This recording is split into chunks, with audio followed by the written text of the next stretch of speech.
Este es el cuarto capítulo de Mariposa de Medianoche. Es una novela de mi autoría y empieza de la siguiente manera.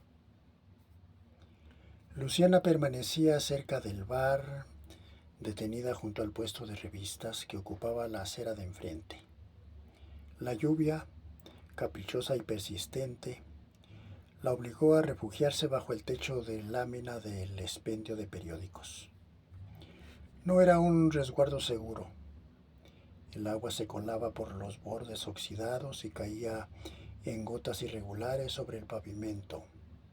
Aún así, no se movió de ahí.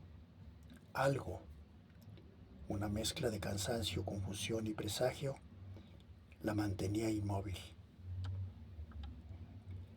A través de los cristales empañados que protegían los diarios, recorrió con la mirada los titulares. Noticias políticas, accidentes, promesas huecas. Nada le interesaba realmente. Sin embargo, seguía leyendo, como si necesitara ocupar la mente mientras la lluvia insistía en mojar las baldosas y la madrugada comenzaba a palidecer. Entonces lo vio. Un encabezado impreso en letras gruesas y negras lo obligó a enfocar la vista. Ha recobrado su libertad un jefe policíaco que años atrás se vio enredado en graves delitos. Así decía el encabezado. Debajo del título, una fotografía borrosa acompañaba la nota. Luciana sintió un vuelco seco en el pecho. Su cara se me hace conocida, se dijo en voz baja, inclinándose un poco más hacia el cristal. Pero no puede ser. Observó con detenimiento el rostro impreso en el periódico. El bigote canoso, la frente amplia, la mirada cansada. El mismo hombre con quien, hace apenas unos minutos, había compartido cervezas dentro del bar. Es él, murmuró incrédula. Y el mismo que estuvo viviendo conmigo. Un escalofrío le recorrió la espalda. Va, ¿y a mí qué me importa?, se dijo con fingida indiferencia. Mejor lo compro. Quiero saber quién era en realidad ese jefe policíaco que acaba de salir de la cárcel. Pagó el periódico con manos torpes. Desde ese instante, una sensación extraña comenzó a instalarse en su cuerpo. Una vulnerabilidad profunda, casi animal.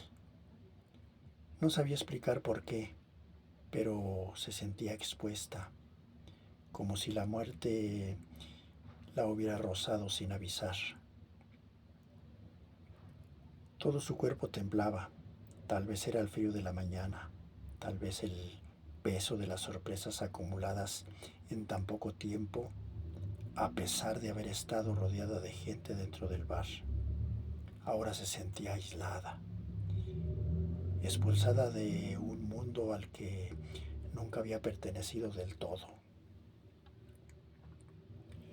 Inició el camino a casa bajo la lluvia. Cada paso parecía arrastrar recuerdos y presagios. Dentro de su fuero interno luchaba por encontrar un sendero claro, una explicación que la reconciliara consigo misma. La lluvia no cedía. La gente avanzaba apresurada, protegida por paraguas oscuros. Luciana, en cambio, solo atinó a cubrirse la cabeza con el periódico recién comprado. Apenas le protegía el cabello. Su espalda seguía recibiendo el castigo del agua fría. Metió la mano en su bolso amarillo y palpó la llave de su casa. Gracias a Dios, susurró. Apenas creo que se metió el agua por esta mugre. Dejé abierto el bolso cuando saqué las monedas. Pinche pendeja. A los pocos minutos, los pliegues del periódico se volvieron inútiles. El papel reblandecido se le deshacía entre sus dedos. Resignada, lo arrojó a un depósito de basura y continuó caminando, con pasos irregulares, mientras sus pensamientos se atropellaban unos a otros. Mi madre, pensó. Mi madre siempre me contó una historia distinta sobre mi padre, un cuento fantástico, casi heroico. Y ahora aparece este hombre muerto diciendo que él era mi padre. La duda la mordía con fuerza. ¿Y si dijo la verdad? ¿Y si mi vida ha sido una mentira construida con palabras piadosas? A veces lo sabía bien. Prefería no llegar a casa para evitar escuchar nuevas historias de labios de su madre. Su existencia entera parecía una fantasía mal contada. ¿Dónde estaba la verdad de su pasado? Decidió que, en cuanto llegara, la enfrentaría. Le preguntaría sin rodeos sobre el hombre del bar, sobre aquella frase que todavía le zumbaba en los oídos. Yo soy tu padre, le había dicho aquel hombre. Sí, aquel hombre había inspirado sobre una mesa, con el rostro hundido entre botellas vacías. Minutos antes había reído, había bebido, había hablado de trivialidades. Y luego, como si nada, había lanzado esa confesión. Luciana lo había juzgado borracho. No le leyó. Pero ahora, caminando bajo la lluvia, esa frase la perseguía como una sombra. El periódico lo confirmaba. Acababa de recuperar su libertad tras un largo encierro. Antiguo capitán de la policía, 28 años atrás. Había bebido su última cerveza en el bar El Coyote Rojo antes de ingresar a la prisión. El mismo lugar, la misma mesa, la misma cerveza. No, negó en silencio. No puede ser mi padre. ¿Acaso su madre le había mentido cuando le dijo que había muerto en cumplimiento del deber? La lluvia caía con más fuerza sobre los charcos, formando pequeños ríos que corrían sin rumbo.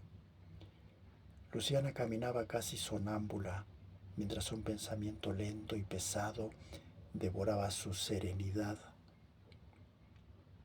Crecí sin padre, en las calles, en la miseria, mientras mi madre se consumía entre humo de cigarro y vino barato, para que yo comiera y me vistiera, y él envejecía en una celda oscura. Nunca lo supo, nunca lo visitó, nunca nadie se lo dijo. El trayecto a casa se le hizo eterno. No quiso saber qué destino tendría el cadáver de aquel hombre. Sus pensamientos eran un laberinto de preguntas sin salida. ¿Había sido realmente su padre? ¿Por qué su madre le ocultó la verdad? ¿Qué papel jugó ese hombre en la vida de ambas? El frío calaba su espalda mojada. Lamentó haber dejado o haber arrojado el periódico eh, en la basura. También recordó con rabia tardía que había olvidado su abrigo en el guardarropa. Apretó la llave con fuerza en su mano derecha. Sus ojos apagados delataban una noche larga. Las gotas de lluvia resbalaban por sus mejillas, mezclándose con el rímel, perlas negras de un llanto contenido.